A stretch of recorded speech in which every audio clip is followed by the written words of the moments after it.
maraming mangyayari sa Senate, no? At Mm. maraming ginagawa ang majority now.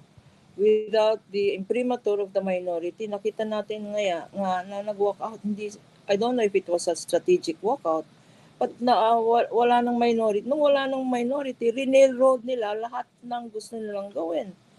And Alan Peter seemed to be at a loss, no? As presiding Senate President. Panayang let us suspend session. After 2 minutes, let us suspend. Hindi niya alam. Let us suspend na naman. Let us suspend. So they created a unprecedented that the majority, without consulting the minority, created the chairmanship, made Bato chair of the very same committee that will investigate Mm. the raid or the warrant Attorney. of arrest against Bato. Mm. No? And then not Mm. only that, without the consent of the minority who were no Mm. longer there, they changed the sergeant at arms of the Senate. No?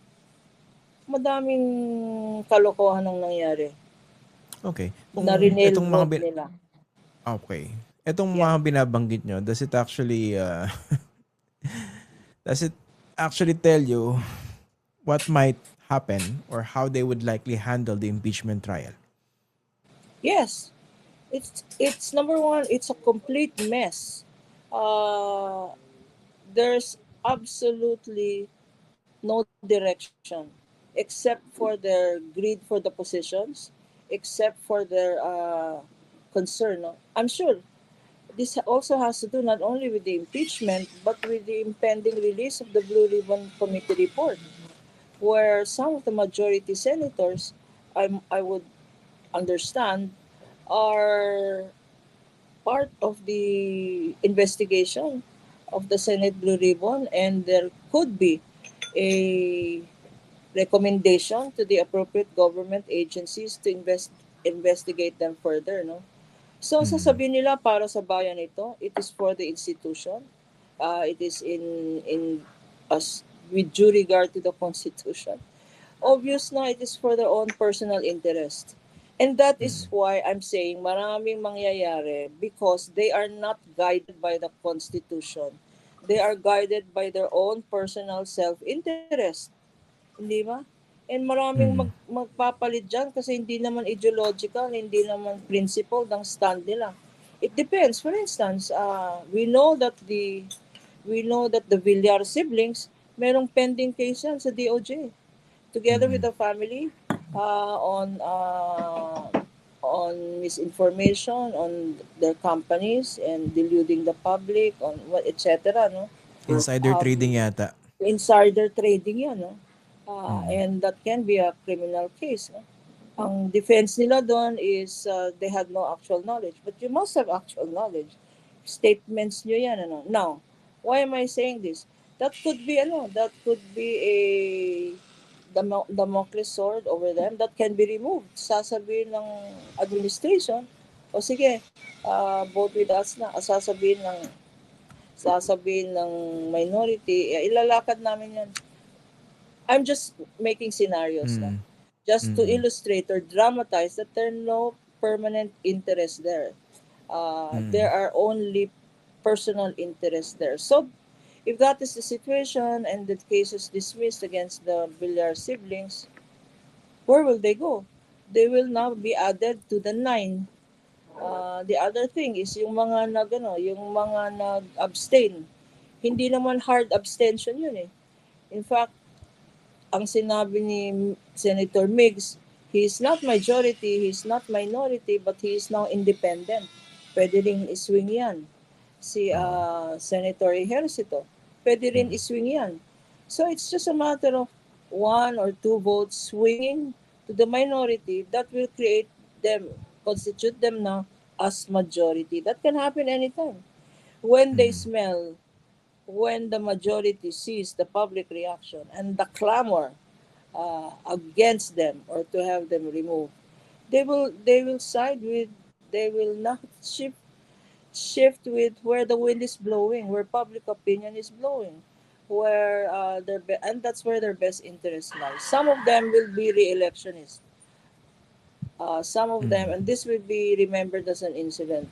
Some of them will seek higher position, and this will be remembered as an incident against them. No? So, maraming mangyari dyan. That's why when I started, yung tinanong mo, what is happening in the Senate? To me, it's a temporary setback. It can easily Mm. change back to where it was overnight. Mm. And Oh. narinig naman natin yung International Criminal Court. Mali ang arguments nila, no? I beg to disagree with the legal arguments of Marcoleta and uh, makes whoever sounds there like make whoever wants to sound as a legal expert there. It is very clear. Yung sinasite, and they even cited the right law, no? RA 9851, Section 17. Pero interpreting it the wrong way. Ang sinasabi dyan sa Republic Act na yan on international humanitarian law relating to crimes against humanity, if there is already a pending case and they have been arrested and they are the accused, whoever is accused in a pending uh, case before the ICC, the local courts do not have any jurisdiction because there is an ICC where there is already a pending case, and the pending case against Bato was connivance or conspiracy with a common intention, murder ang case Mm. against Duterte and Bato and Senator Bato and several others. Mm. So there was already, as of November of last year, may warrant of arrest na yan. So there's no reason there is no place for a local court to investigate this. Sabi ni Senator Marcoleta, our courts are functioning. There is a pending investigation. Pero naunang magka-jurisdiction Yung ng ICC. ICC at maunang nagka-finding based on the prosecutor's evidence at naunang nag-issue ng warrant of arrest. So the local courts no longer have jurisdiction, and this relates to the offenses while we were still a member of the Rome Statute. They should recall that Marcoleta, citing the Rome Statute, should be reminded that because his President Duterte, withdrew us from the Rome Statute in 2019. Kanya yung Mm. covered the period 2011 to 2019 lang, during the Mm. time that we were members of the Rome Statute.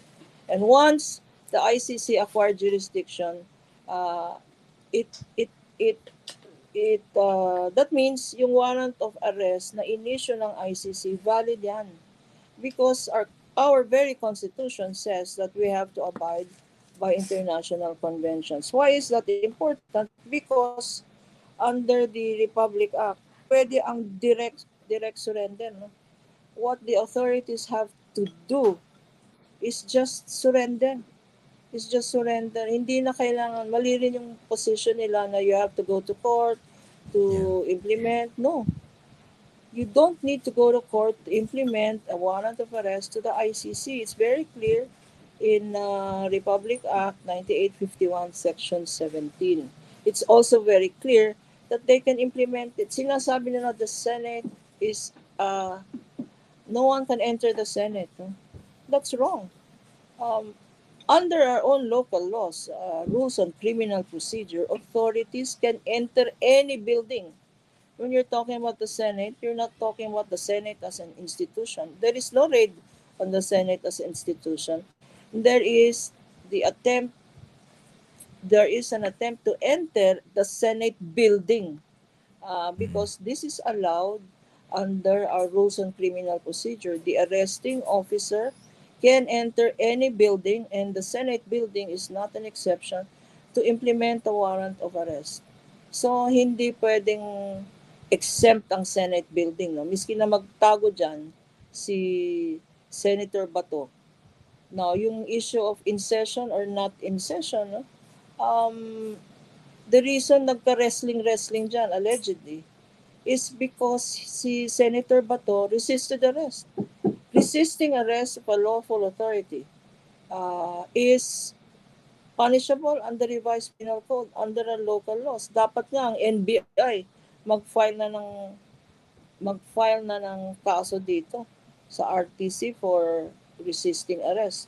And those in cahoots with them for obstruction of justice, no? Obstruction. So maraming criminal cases ang pwedeng i-file dito against Senator Bato and his conspirators in the Senate. Isa pang legal argument na baka gamitin nila yung immunity. Wala pong immunity ang any public official, no? Because public officials are not immune if the crime is punishable by six years or less. There is no immunity. Above 6 years penalty, walang immunity ang any public official except for impeachable public officials, no? Which is governed by separate laws.